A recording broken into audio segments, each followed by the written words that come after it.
break kid, Sherman. When it comes to skills, knowledge is power is only half the equation. When it comes to skills, knowledge is power is only half the equation. Travis Sherman.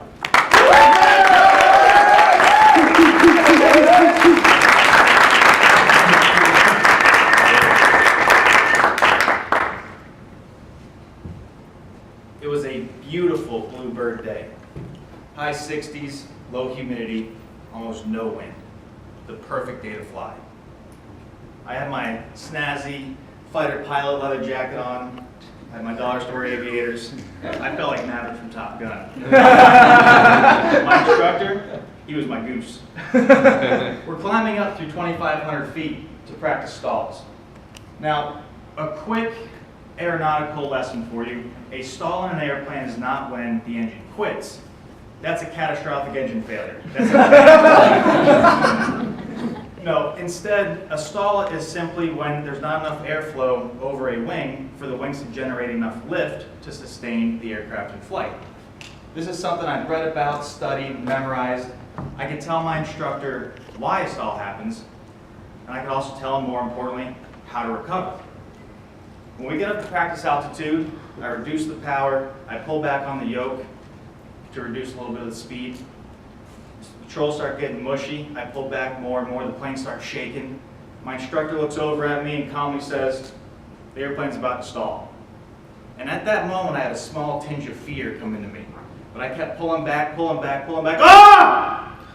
Now, the scream may or may not have been that manly in the ear. The plane stalls, and I freeze. The instructor has to push the yoke forward, get the power in, and recover the airplane. I sat there thinking, how? Why did this happen? I studied, I memorized. I told my instructor immediately before we did this how to recover. Why did I freeze? It's the same reason why if you go and watch every single YouTube video out there about how to tie a tourniquet, you write a mountain of flashcards, you memorize it forwards and backwards, left and right, and you come in here and give a stemliner of a speech about how to tie the tourniquet. I guarantee you, if you walk out those doors right now into a catastrophic event, much like just happened down in Coral Springs, and you see someone bleeding out, you will not be able to put it on correctly and quickly enough to save that person's life. Fear, chaos, stress. This freezes the brain, numbs the nervous system, and renders us completely immobile. Unless you've activated your intelligence. Ladies and gentlemen, members, valued guests, dignitaries, knowledge is power. But when it comes to skills, that's only half the equation. Knowledge is power only once we've activated that intelligence. And this has to do with any and all skills that we can learn. Singing, dancing, speaking, cooking, self-defense, first aid, and the list goes on. How do we achieve a level of activated intelligence that we know won't fail us when we're presented with a real-world stressful situation? Two things.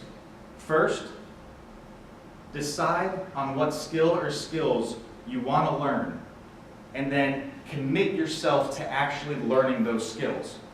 And at the same time, sign up for courses, classes, lessons.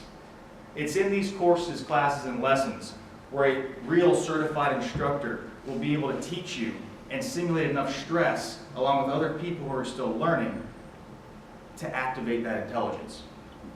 So go sign up for the dance lessons. Go sign up for the first aid courses. Do the self-defense classes. And do them consistently enough to make sure that you get a working knowledge of this information. What is working knowledge? That's when you can do all of the basic fundamentals, but still have to think your way through it. Once you get to this point, you can expedite the process of learning by doing this on your own, at home. You can practice tying a tourniquet on your own leg at home. You can throw someone, or simulate throwing someone, and practice your self-defense punches at home. You can get into your dance hold and practice your steps in front of a mirror. Don't laugh, because the first time trying. But the trick is, you have to simulate the stress at home. So put yourself under a time constraint. Do it to extremely loud, obnoxious music. Do it naked if you have to. Whatever adds the stress, that's the only way to truly activate that intelligence. How do you know when you've activated your intelligence? When you can go through and do all of the basic maneuvers and some of the intermediate maneuvers without even thinking about it, that's when you've achieved it. That's when you've taken the knowledge and the information and combined it with physical action, and you've activated your intelligence. You've made that mind-body connection that will stay with you for the rest of your life. Friends, always continue to look for ways to activate your intelligence. Because if and when life presents you with an opportunity to sing, dance, speak, defend your family, or save someone's life, you don't want to stand by and be petrified in fear. You want to jump in without hesitation. Contest. Yeah!